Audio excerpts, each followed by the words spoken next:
Hey, it's Joe, and welcome back to Humanfluence. Let's get real. We live in a world at war, though most people are completely unaware of the battlefield I'm speaking of. This isn't a war fought with guns or bombs. It's a spiritual war, a war for the soul of humanity. And the adversaries, they're not caricatures of devils and angels you've been taught to imagine. They're profound ancient forces that shape our very existence. I'm talking about Ahrimanic and Luciferic energies.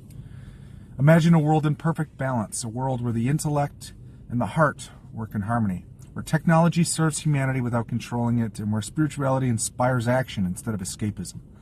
A world where structure provides stability, but creativity and freedom flourish within it. Now open your eyes and look around. We're far from that. The scales are tipped, and the balance is broken. Forces that should complement each other are at war, pulling humanity in opposing directions. On one side, there's cold, calculating control, reducing life to systems and numbers. On the other, there's ungrounded ambition, lifting us into dreams while disconnecting us from reality. These forces aren't just abstract ideas. They're shaping the world you live in. They're in the technology you use, the systems you follow, and even the thoughts you think. And unless we wake up to their influence, we'll continue to drift further away from that perfect balance. If you're new to these terms, let me break it down. Ahriman represents the energy of control, materialism, and reducing everything to numbers and systems.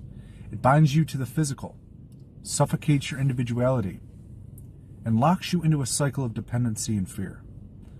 On the other hand, Lucifer embodies the force of unbridled ambition, untethered spiritual idealism, and unchecked ego.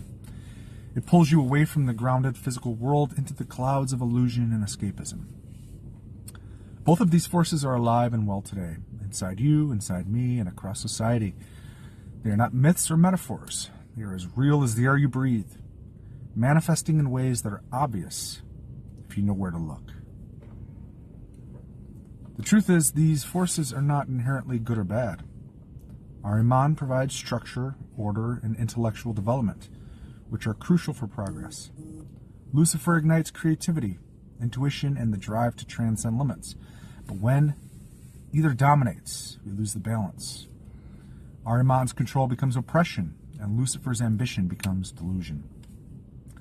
Let's dive deeper into how these energies operate, how they influence the world around us, and most importantly, how we can recognize and balance them to reclaim the harmony that's been lost. These dynamics aren't unique to Rudolf Steiner's worldview. They echo through history and philosophy in striking parallels. Taoism and the yin-yang duality. In Taoist philosophy, yin and yang represent opposing yet complementary forces. Dark and light, passive and active, material and spiritual.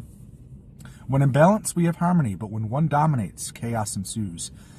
Ahrimanic energy mirrors the rigidity of unchecked yang, while Luciferic energy aligns with the boundless fluidity of yin without grounding. Then we have Hinduism's Rajas and Tamas. In Hindu philosophy, Rajas represents energy, ambition, and activity, while Tamas embodies inertia, darkness, and materialism. Both are necessary, but too much can lead to stagnation or control, while too much of the other creates unrestrained chaos and detachment. Then we have the Gnostic archons, rulers of the material world in Gnosticism, binding human souls to physical existence and ignorance. This resonates with Ahriman's role, the enforcer of materialism and suppression. Conversely, the Gnostic call to awaken the divine spark within mirrors Luciferic ambition, but without grounding, it risks falling into escapist fantasy. Then there's Nietzsche's Apollonian and Dionysian. He described Apollonian as the force of order, structure, and reason, while the Dionysian represents chaos, passion, and intuition. Both are vital for creativity and growth, yet when one dominates, either sterility or madness takes hold.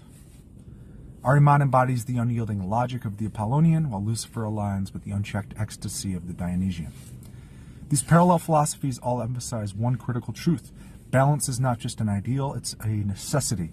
Whether you view it through the lens of yin-yang, Rajas and Tamas, or Apollonian and Dionysian dynamics, the message is clear. The forces of control and creativity, structure and chaos, must coexist in harmony. Understanding these parallels gives us a broader perspective. It shows that the struggle between Ahrimanic and Luciferic energies isn't unique to one worldview. It's a universal challenge woven into the human condition, that being duality. So as we navigate these forces in our own lives, let's draw from these ancient and modern philosophies to find balance. Because whether you call it yin and yang, Tamas and Rajas, or Ahriman and Lucifer, the battle for balance is the work of our time. But how can we reclaim that balance and build a world where harmony, creativity, and purpose thrive? Stay tuned. Humanfluence out.